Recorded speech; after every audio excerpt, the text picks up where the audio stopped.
Welcome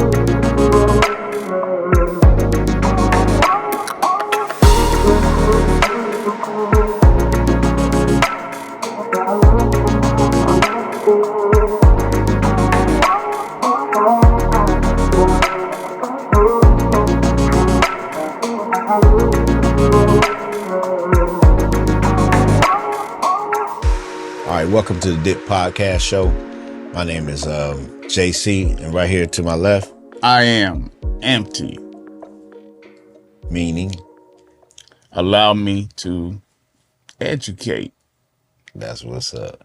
We're going today on this podcast, we want to talk about finances, and I want to ask Empty to educate me on how to get a hold of my finances, because I might be a little out of control right now. I'm working a full-time job right now, and I make okay money. I ain't gonna lie, but that boy is still working just over broke right now, and I'm trying to figure out what do I need to do. So I'm gonna ask Empty to give me a little education. Well, what you're doing wrong that's keeping you in that situation is you need to sit down and press pause. It's just as well as you take a garage or you take your own bedroom. You sleep in that bedroom. Right. The last time you changed the sheets in that bedroom. You know that each time that you clean the bedroom, you tend to find that pair of shoes or the other shoe that went to a pair of shoes that you ain't seen in a while. Mm-hmm. Same thing with your finances. Sit down. That's why, additionally, there's a form of a piece of paper that I created and designed. It's called Understanding Your Finances on Paper. Mm. With that paper, that is your blueprint. It's your gateway to get yourself out of your situation. And in your case, don't know exactly what it is that you do make. Always keep in mind, if you tend to exceed 30%, and 30% does not just apply with just one credit card. 30% does not just apply with just you without a credit card. 30% applies as a whole factor. A whole factor. Meaning, be it credit card, in addition to another credit card, or another credit card, as well as other bills and debts. So if you got, say, your automobile, your motorcycle, you took the family on a trip, vacation getaway, that trip vacation may have cost you $2,000. The motorbike may have cost you $2,000. Then the car may have cost you $2,000. Now, of course, these are all just hypothetical numbers. right. That's $6,000 that you borrowed. Now, your income reflects to show you can afford it. Right. But in all actuality, you factor in $6,000 at 27 to 29% interest from a credit card. Right. If you got that loan from a bank, now you're talking about a rate anywhere between 6 to 10%. Right. You go and you run those numbers together, and you got 3 different entities. Keep it simple mathematically in a sense of credit cards at 30% per credit card. You're paying 90% per month. 90%. So how do you get that 90 into the 30? The credit card itself is charging you 90% per card. Right. Until that debt is paid off. Mm. The objective is, if you're going to spend $2,000, have $2,000 to pay off the $2,000. Mm. If you don't have $2,000 and you're paying the very bare minimum, or if you choose to put a little bit more than the bare minimum, bottom line, once that cycle hit, it goes around, that's when that percentage hits you where you don't want to be hit at. Right, in your pocket. Yeah.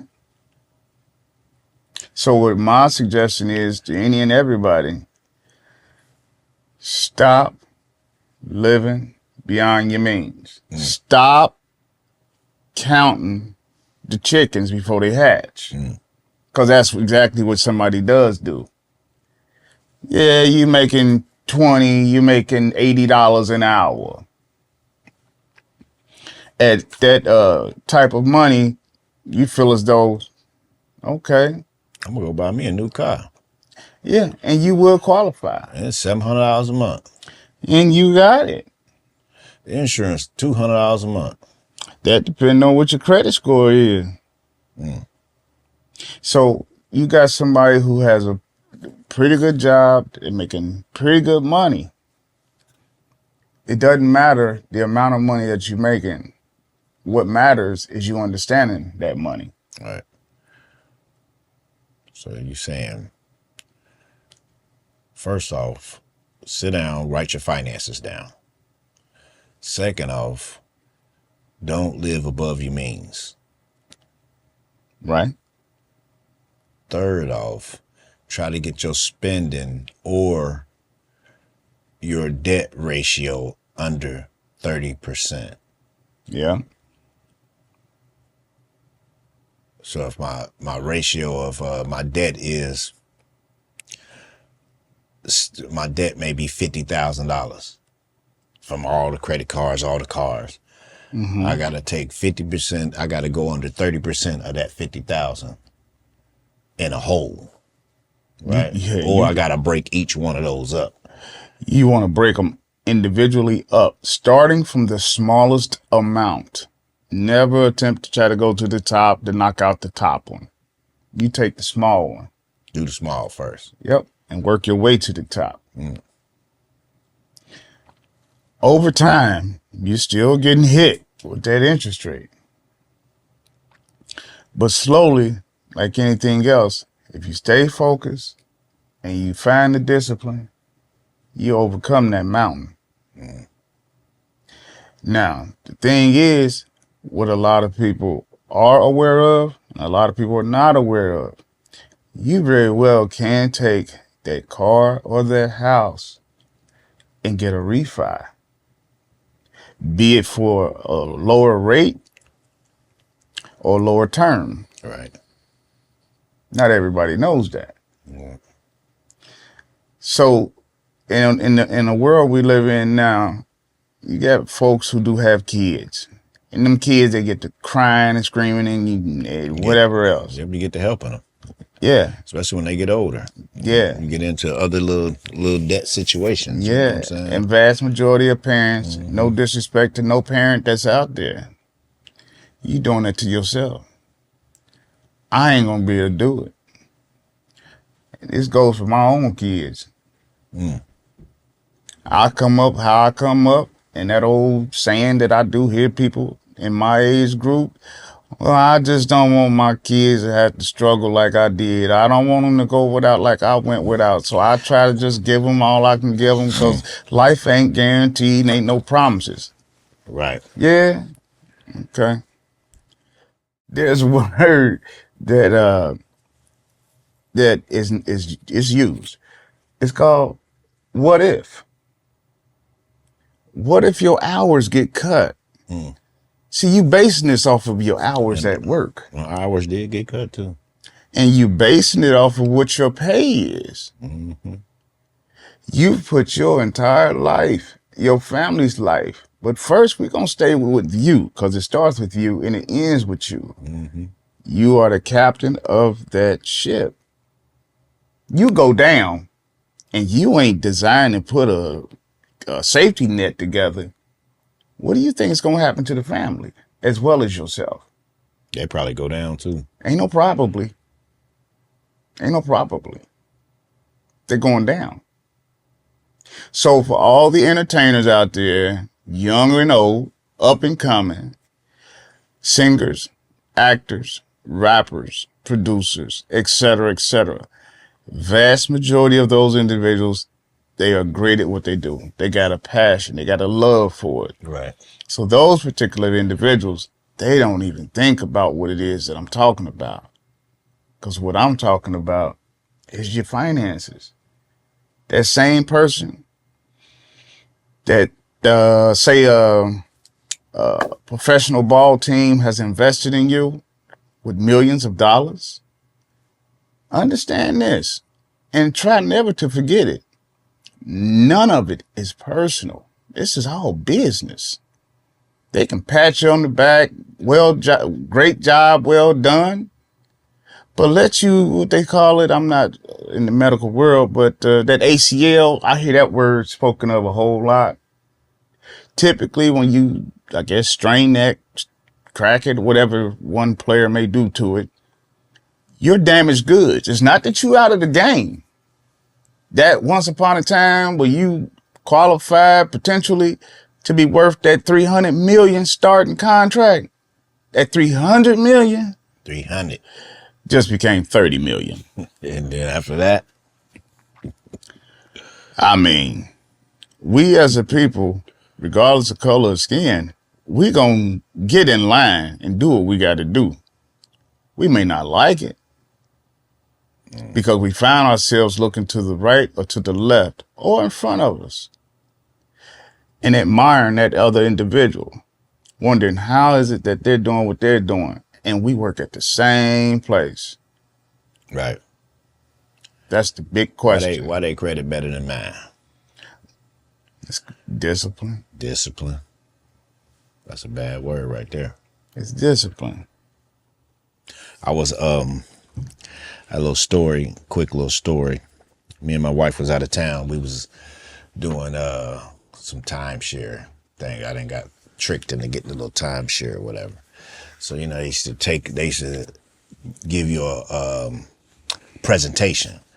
So while we out of town having a good time, whatever, we at the presentation. So my son back here driving my car. So he back here driving my car. He ain't got a car. So while we down there, he called me. I'm at the presentation. They trying to, wiggle me into getting some more part of this timeshare. I ain't really going. I just want to let me get that $100 and I'm gonna get out of here. But while I'm talking to them, he called me. My car started acting up. I'm talking about to the point where the motor then went out in it. Speed it up. The motor then went out, but I'm here. So I'm like, man. They said, you can just upgrade. You can get this $8,000 American Express. I said, what? I said, hold on. Let me see. You qualify. I said, shit. I'm just going to grab it just to grab it. I ain't even going to spend the money. So I grabbed it. Get home. I need a motor for my car. What y'all think I did with that American Express? You got a motor? Got a brand new one and put it in there. Yeah. And guess what I'm still paying off? The whole 8,000? The whole 8,000. Credit cards are not dangerous. Guns are not dangerous. It's the individual who don't know how to properly handle the gun, who don't know how to properly manage the credit card. For real. Say it again for the people in the back. Yeah. The guns are not dangerous. The credit cards are not dangerous. It's the individual who's handling the gun. No, for real. And the credit card. No, for real.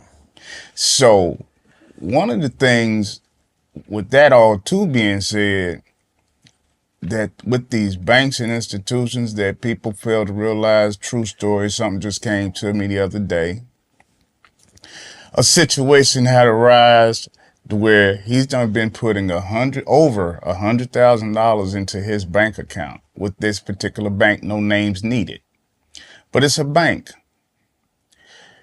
Now at this point, he needs $5,000. And that same bank that he has been banking with and still bank with, they did not give him a loan. Because things was great, things was good. But things got bad, it got ugly. So now he's trying to determine and understand, why is it that I done been forking hundreds of thousands of dollars into my account, but yet you know who I am, but you won't loan me $5,000. Well, the thing is, sir, ma'am, we're a business. It's not personal. See, when you were putting and placing that money, we took on the responsibility to make sure that you were able to come access your money whenever it was that you wanted your money back. But at the same time that you're putting these hundreds of thousands of dollars in, we're loaning that money out to other individuals. So when I say this, that we all can lie to one another, we can. But the numbers will never lie to none of us. And the money will never sleep. Never. Never. So you got individuals, they say what they say, they feel how they feel, and you're going to continue to feel how you feel when you don't understand something. And you take somebody like me, I don't understand technology. I understand a whole lot of other things. I'm not the sharpest one when it comes to cell phones. I'm not. But somebody to see me, talk with me, or observe me, they would think otherwise. Nah, I know what I know, though. I am self-taught. I've been an entrepreneur. I would say I started at the age of 6. My mama used to have and hold card games, fish fries. They played Tunk all Old night school. long, smoked Winston, Campbell's, cigarettes. Hey, my grandma and them might have been over there with them. Yeah. You hear me? Yeah, I remember Newport. plenty of those nights. You know, but ultimately in the world of business, it revolves around those 3 letters. And I don't care who you are. I don't care if you got an Armani suit on. I don't care if you're a Fortune 500 individual. If you're going to keep it 1 million with somebody, keep it a meal and let them know the real. If you're going to an institution, it's going to revolve around that DTI. And that is your debt to income. Why? Because the debt to income consists of the numbers. That's not going to lie. So when that institution asks you the questions of what is your income, how much is your income, they're asking you as a whole. And not always, and rarely is one hearing you, they're stating, instead of asking you the right question, they're asking you the wrong question. They're asking you about your damn gross. Your gross is not the important part. Right. It's the net. I always thought that, but they want to go on gross because they want to be able to bust your dang on head to the white meat. Well, they're going to continue to do such when you don't know such, as we all will continue to pay for something we don't know. We all need to take time out to weigh things out, but a lot of times we don't. You know, I don't know everything. I know what I know from trial and error. And this is from my own life, what I done lived.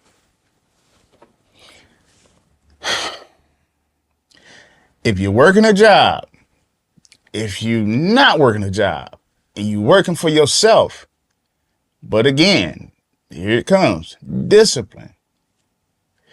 You need uppercase, bold need letters. You need to pay yourself. You pay yourself first? Oh yeah, first. How much? Minimum. A minimum of how much? What 10%. Minimum. And when I say pay yourself, I don't mean because you done got a newborn baby.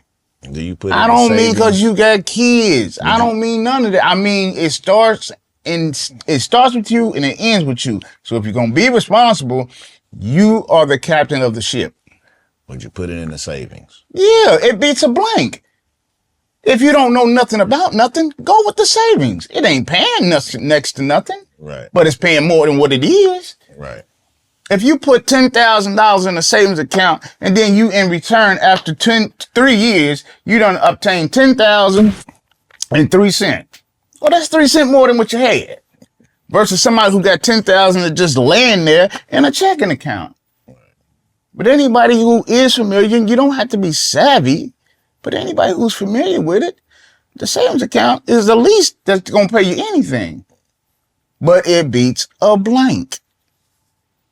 So when you let somebody who do go to a bank or that institution and they want to actually take and have you to put your money in, case in point, the guy I'm referring to without a name, hundreds of thousands he's done put into this bank. Right. Well, at some point in time, one of those bank officials, they've approached him and said, you know what? Now, we can open up and get you an IRA, get you some bonds. But now understand this. Once you put, and here's the other kicker. This ain't edged in stone because I don't know, because the rules and regulations change for the dollar figure amounts. Right. They do. You have to put a minimum of Such and such yeah. to get this percentage. You got to put $20,000 in here. But that $20,000, it must stay in here for a period of 6 months to 3 years. Right. And in that time frame, They flipping and loaning that money out. and flipping and flipping because it's nothing personal, it's business. Right.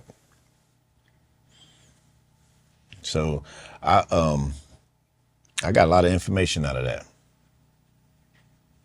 First thing first, I'm gonna do is I'm gonna sit down and go over my finances, and I'll probably come back to this another episode and tell you how it went.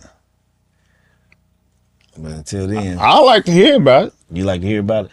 Yeah. Oh, we'll talk about it. We're gonna talk more about it on and off the camera. You hear me? Yeah.